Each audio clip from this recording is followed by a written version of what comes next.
Okay, so this video is going to be mainly to deal with the loads and load applications for space gas. So we can start to develop, I guess, a model which parametrically can manipulate to loading and geometry within Grasshopper and stop us having to keep manually adding loads and stuff into space gas. So from the last video, we know that the model runs okay under a typical space gas load, gravity or self-weight. So we're going to start to add some of those load cases within Grasshopper. So under the space gas loads panel, there's a couple of different components, and the first one we're going to do is just add a load case component, and we're going to start to build up our load cases. So the first one I'm going to add is a self-weight load case. I can specify an ID if I want to, or I can let our component do it for you. In this case, I am going to specify it because I actually want to control what ID I have on the load case. So, and then I'm just going to copy this, and I'm just going to build up some typical load cases. So I might have a self-weight, I'll have an SDL, I'll have a live load,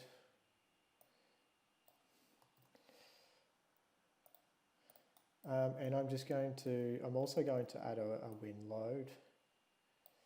I'm not going to go in extreme detail or into a lot of complexity with these loadings and load combinations, but I should be able to give you a bit of an idea on how you can start to expand on these types of things. Another good way of starting to set these up is using, say, Excel, and then importing either a CSV file or using another Excel import plugin to enable quicker importing of load cases. Okay, so I just need to make sure that I update these IDs to match how I want them to appear in my file. And while I'm here, I might start to develop my load combinations as well. So I can get a load case combination component, and what I'll do now that I've set up my space gas load case, I'll apply my gravity loading to that self-weight case. So there is a space gas load gravity here, which I can specify. I'll drag the load case that I want to apply that gravity load to, and then I can specify the Z acceleration. So by default, I've got a negative Z acceleration, so that's fine. Excuse me. I'm going to set up a couple of load combinations here, and the way I'm going to do this is instead of copying, pasting all these load combinations, the load combination component, I'm going to try and do some, I guess, tree manipulation to do this all in one component. So what I'm going to do is create a list of my names. So I'll just generate a panel, and I'm going to call the first one ULS dead load. So 1.25 dead load plus 1.5, 1.35. I can't remember what the live load factors are. So I'm going to want one of those. I'm going to have well, I'm going to call this ULS01. ULS02 will be 1.25 dead load plus, it's 1.5, I think, can't remember, anyway, plus 0.7 live load plus 0 point plus 1.0 wind load, and then I'll do a ULS 03.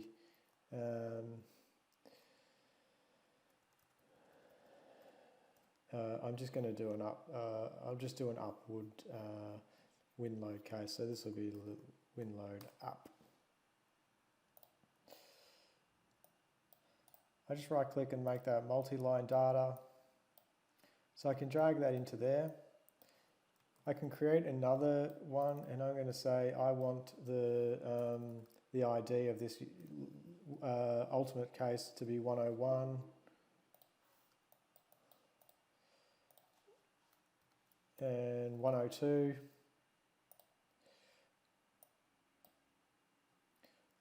I can drag that into there, and at the same time, I'm going to be specifying my serviceability load cases as well for the corresponding serviceability load cases.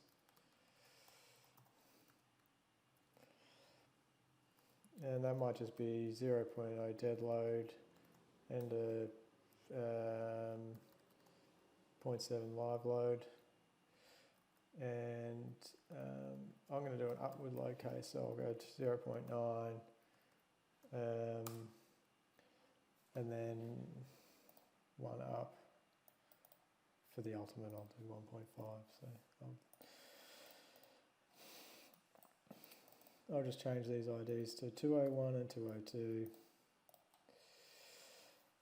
And so what we can do here is choose which cases to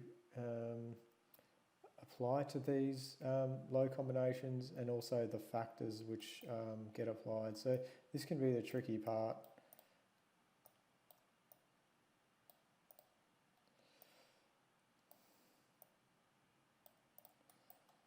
So what I'm going to do is I'm going to create a merge component for each of these combinations. So my first one, I want to have self weight in there, I want to have SDL in there, and I want to have live load in there.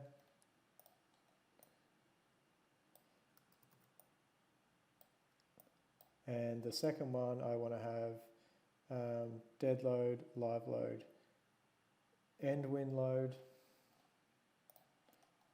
So I'll include this one here. And for each of these, I need to have a factor, which is I need to specifically state that factor. Now you can do some Grasshopper Magic to make sure that the labels and that match up. This is probably not the most efficient way of doing something, of doing this, but I'm just going to go 1.25, 1.25, 1.5. So these are my ULS factors.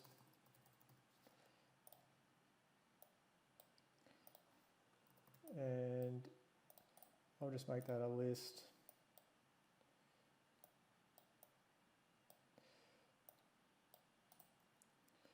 These are my SLS factors, which are 1.0 and 0.7.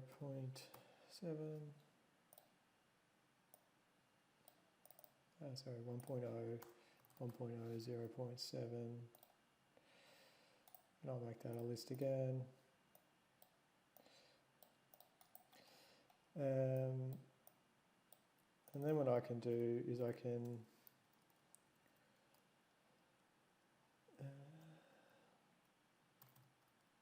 entwine these. So I've got my first three cases, my second three, which corresponds to the second load combination. I'll just copy this. Got 1.5 this is 0.7 and 1.5. Apologies, I'm not going to have a live load because I'm going to do this for upwards. So I'll just get rid of this.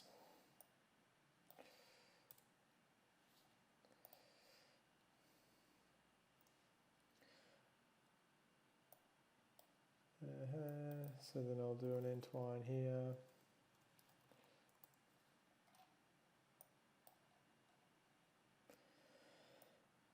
With my ULS factors. So then I can put that into there, and I can put my factors into here. And what I just need to do here is graph these inputs. So this is a little bit convoluted. There are much better ways of doing this, but just to quickly do this without putting heaps and heaps of combination components on, I can do it like this. Now, what you should always do is remove those additional branch inputs to those. So now I've got two load combinations which correspond to my ULS load cases,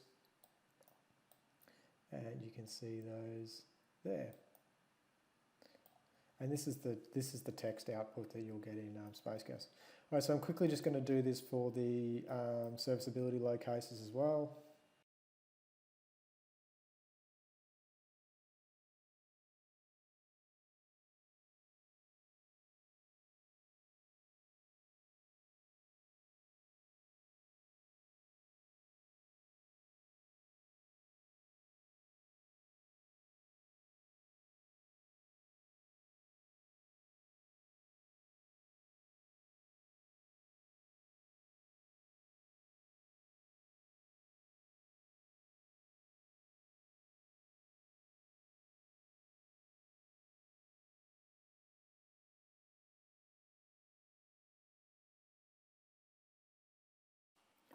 Okay, so now that we've done that, we should start to generate some loads that are going to be associated with these specific load cases.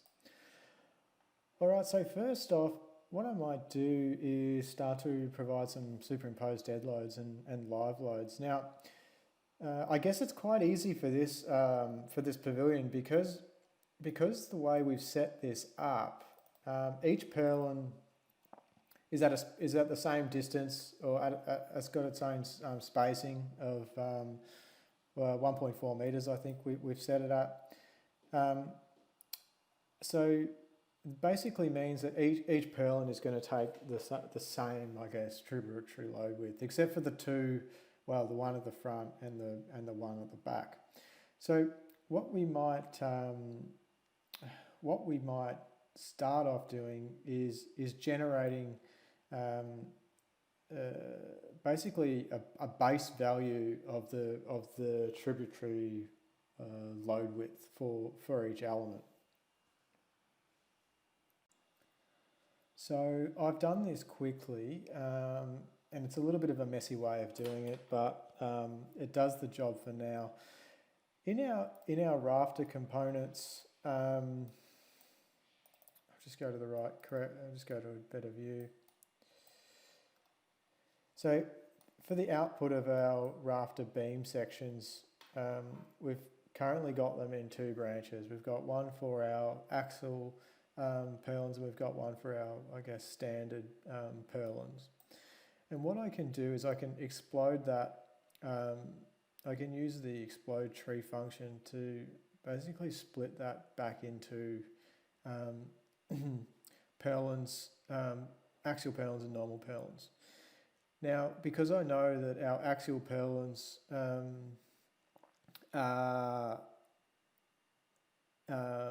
one's definitely going to be at the front and one's definitely going to be at the back, what I can actually do is use an unflattened tree component and bring back the structure, the previous structure of our axial purlins. This means that I can then basically split out the first and well, the back purlin and the in the front purlin, and then basically entwine all that back together to get purlins which are internal, or in one branch of purlins which are internal. So we'll have a tributary load width of 1, and one branch that will have a tributary load width of 0.5. So adding SDL and live loads is not all that difficult. What I'm going to do is create a panel, and typically for these types of structures, I guess you might have an SDL of about 0.35 kPa. So I'm just going to put SDL roof.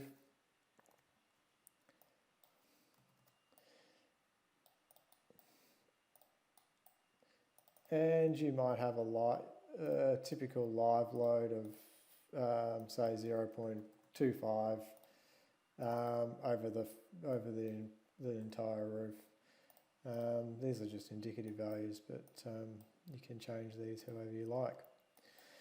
So in order to get the I guess the UDL values on these purlins, I'm going to use our purlin spacing to generate this. So if I go all the way back to where we're defining the geometry, back to our inputs, I can use this purlin spacing to generate the tributary or UDLs along the beam members. So I'm just going to bring that that value back to where I can use it, and I'm going to I've just added a multiplication component here. So what I'm going to do, first I'm going to divide this this value by 1,000, and I'll just use a division. I'll just use the division component for that.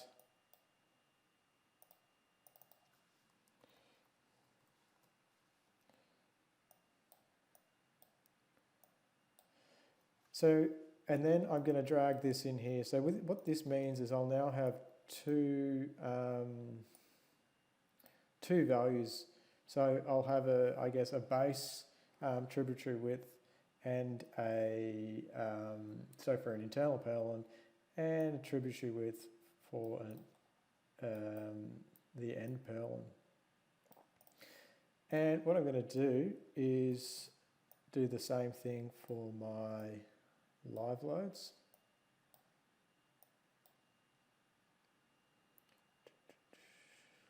And these are the same. So now all I need to do is apply this load to the members themselves. So if I'll just expand this, and if I go back to the space gas loads component, and what I'm going to do is go down to the bottom, a space gas load curve UDL. So I can drag that component onto the canvas, and that basically has some inputs. So we've got a load case input, and what I might do is I might just put 2 of these. So the first one, I'm going to drag my SDL load case into here.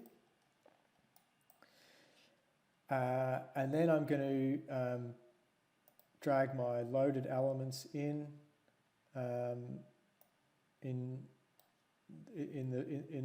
with the 2 branches of them in there. I'm also going to do the same for this second one. Then I'll drag my live load in here into this load case, and then all I need to do is put the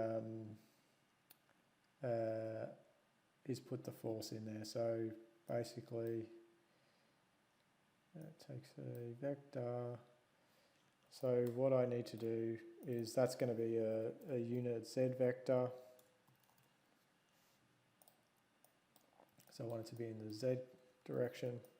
I'll just do the same for everything the same for SDL and live load. And it's actually going to want to be in the negative direction as well. So there is a nice component which is negative, and I can just turn that. So I've got a negative unit vector there. So I can put that into the false component, and I'll just copy and paste that one. Put that into the false component for the live load. Input axis reference failed to collect data. So the last is axis reference. Now I can click either local, global projected, or inclined. Now for a live load, I'm going to want to do a global projected live load, and for my SDL, I'll do a global inclined live load.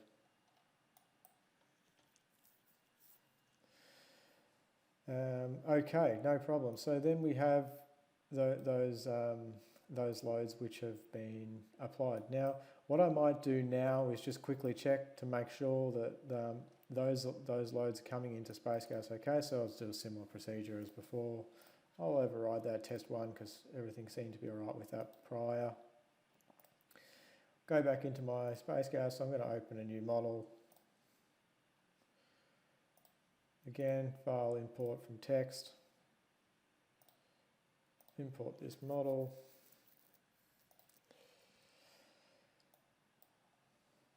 Okay, so I can turn on my restraints. So now I've got my restraints in there. I can turn on my loads. I've got my self weight here. I've got my load combinations that have came in, and I might have a look at my SDL. So you can see.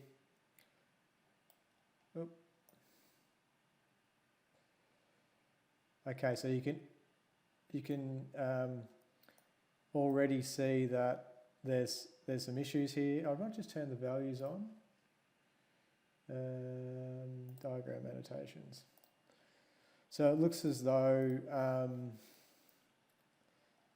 we've only applied the load that we wanted to a couple of these elements. So we'll just go back into our Grasshopper script and see what the issue might be. And so what we've done is we haven't grafted these force inputs. So what I'll do is I'll graft these force inputs, and this means that now we've got our branches are matching up. Okay, so I'll go back and do this again. Yep.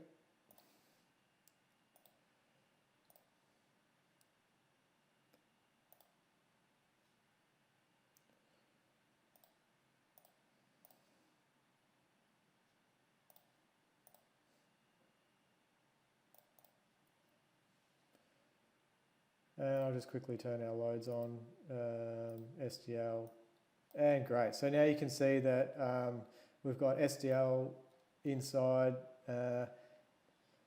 is double the value of the SDL on the front and end members.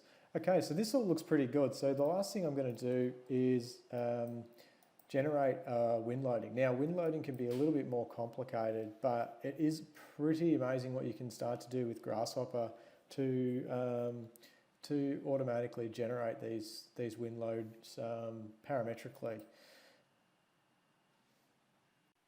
So if you've ever calculated wind loads for a canopy structure like this, you especially for an upwind load case, you've probably come across the fact that you're going to get high wind loads towards the front edge of the structure, and the distance in which this or probably upwards force, and the distance in which this load may apply is typically a proportion of the overall width or length of the canopy. And then downstream you might have just hit OK, and then downstream you might have a slightly less lesser upward, or even start to get into sort of downwind territory. But in this instance, I'm just going to do two different patterns, both upward wind. And what we're going to do is specify the load on each purlin depending on how far it is away from the front edge. Now, in order to do that, we can set up some logic to do this, and then what that allows us to do is, as the canopy depth changes, logic is still in place to apply that loading as we want. Okay, so this isn't going to be the prettiest way of doing this. I should have originally tried to maintain my tree structure going through, but it's not too bad. So in order to understand, we do need to get to back to some tree structure in regards to the purlins. So we did before unflatten our tree for our axial purlins. So we do need to do a similar thing for our standard purlins now, and I've just used the standard purlin segment tree to basically unflatten our structural beams here. And then basically what we want to do is we want to make sure that we can extract the front purlin, or the front set of purlins. So we use the split tree component again, piggybacking off the logic we'd already done for the STL and live loading loads. And then all we want to do is basically stack these trees again. So we've basically got a tree. We've gotten back to our tree structure of 10 paths for each row of purlins. Now it's worth knowing that, or it's worth, I guess, saying that we can use this stack path component here.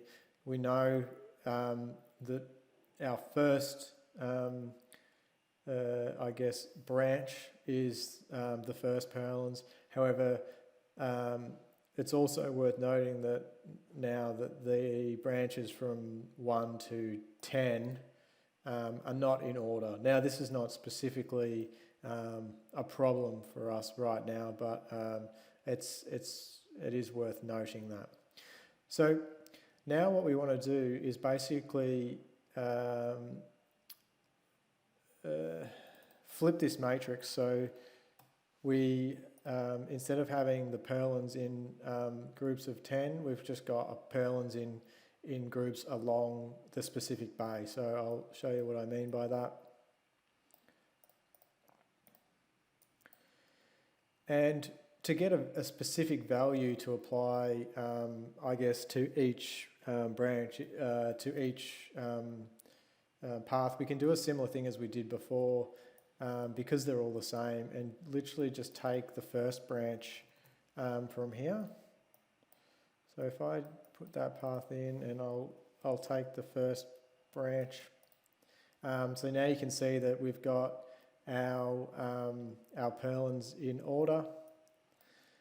And what I want to do is basically generate some logic that applies a KPA value based on how far away it is from that first, from the length of the curve. So what I'm going to do is I'm going to get the first and last item. So I'll get an item here, list item. And so we've got the first purlin item, and what we want to do is compare the distance between the first purlin item and the rest of all the purlins, basically. So I'm going to cast our structural beam member to a curve, because we're actually just doing a geometric calculation at the moment. We want to do this through geometry. So I'm going to get the middle, I'm just going to get a middle point of the first pearl and every other curve, and then I'm just going to get the distance between, I guess, that first point and each other point. So you can start to see from this that obviously they're not in order,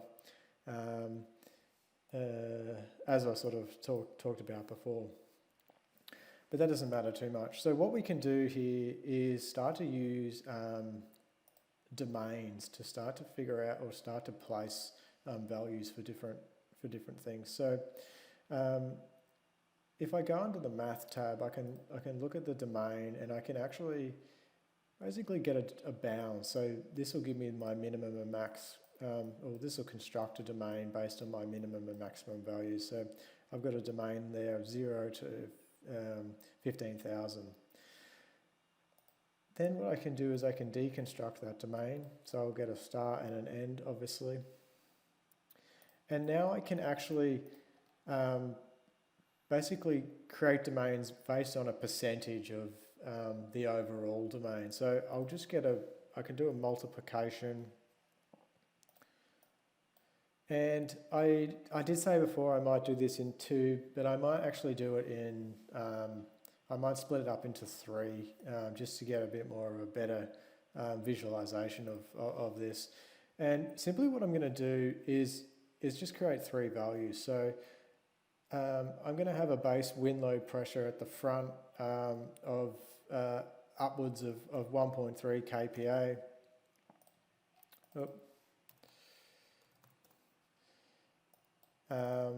Coming back from there, I'm going to have, say, 0.75 kPa, and coming back a little bit further, I might have 0.4 kPa.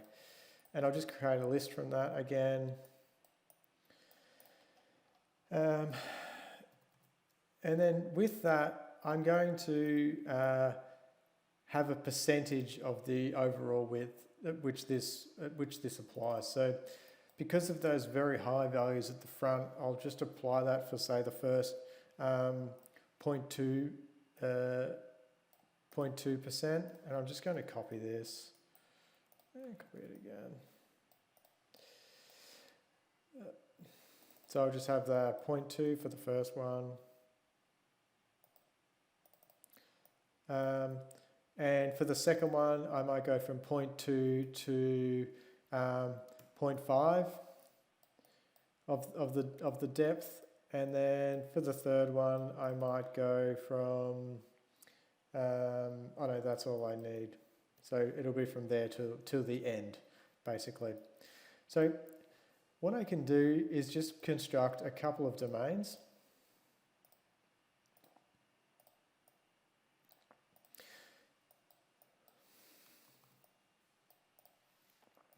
So the first domain, I want to go from the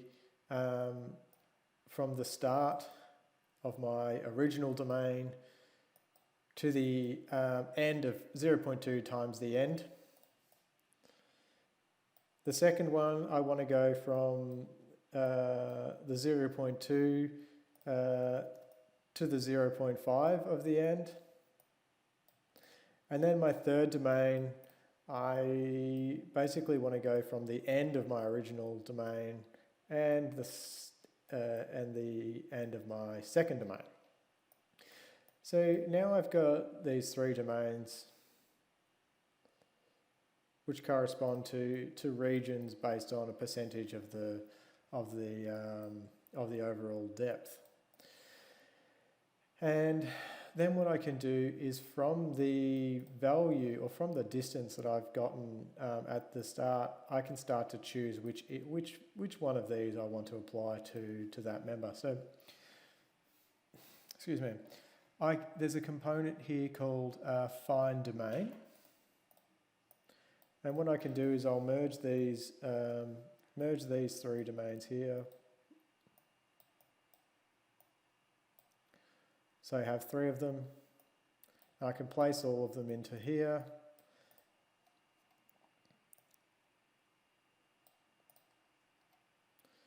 These are all the numbers that I want to test against. And then from here, I get an index of which domain that value falls in. And then from there, I can get this, I can get the index and then the list. So this basically telling me that for the first one, I'm using 1.3. Now, obviously, again, this is not in order, but you can start to understand what values are going to be applied to which tree in the branch we have here, back here. Okay, so now all we need to do is I might just place this down here because it's getting a little bit messy.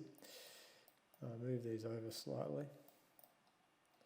I'm just going to create another one of these components, or copy and paste that component. I'm going to bring in the WinLoad load case into that input. I can't use this anymore. I need to use the tree structure which I've used here, because I'm going to be applying different ones. And then for my force values, what I need to do is I need to do that multiplication again. I'm just going to copy this, bring this over here. So the item can go into here. Now the issue with this is I've got my tributary, or I guess my tributary load width, and I've got this, but this factor relates to the tree structure we had for the STL and live load. So what we're going to have to do is come up with a different way of applying this this load reduction for those end purlins, and I think the easiest way to do that is to get the minimum and maximum value items here. So let me just do that quickly. So if I just look at the distances here, just from looking at this, I know that the first item is obviously the most front edge, and the second one is the last edge. So via longest list theory, I can put a 0.5, two 0.5s in this in the first list here, representing the first and second, and then for that last one, that will apply to every other value in this list. So I've basically got my UDLs for my loaded elements here, so I can bring those into the force. Now I don't need to graph this because, hold on, we've got a null. Okay, again, I've got to do a unit Z factor. Now, the Z vector will be in the positive direction now because it will be upwind. And for a wind load, we want to do a local load. Okay.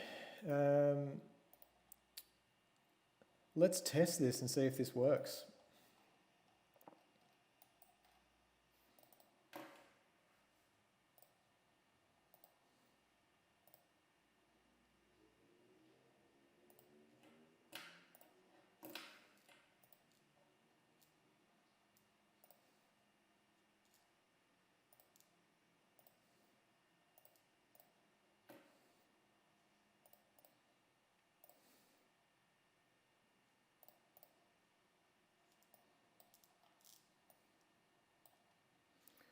Okay, so I'll go to my win load and I'll turn the loading on.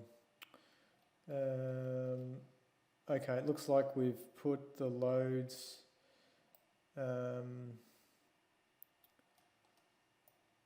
it looks like there's something a little bit up with our loads.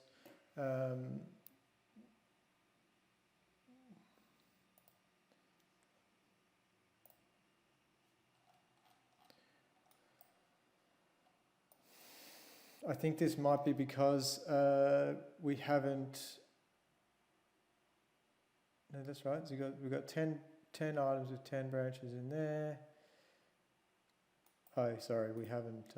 We do need to graph that. Sorry.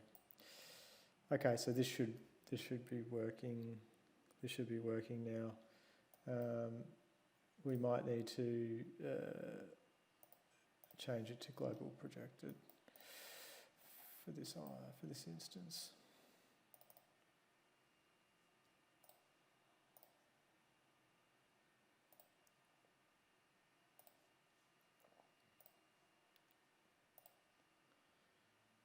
No. Okay, so I'll just import again.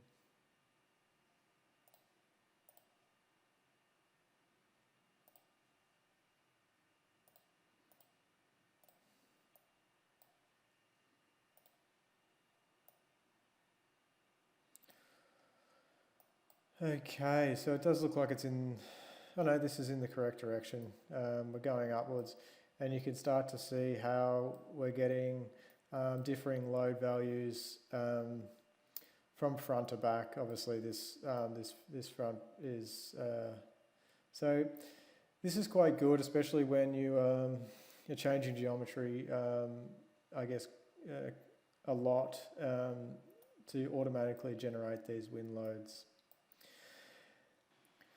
Apologies, that video went for a little bit longer than I expected, but applying loads and load combinations is probably one of the most complex things that you have to do, so it is good to understand those.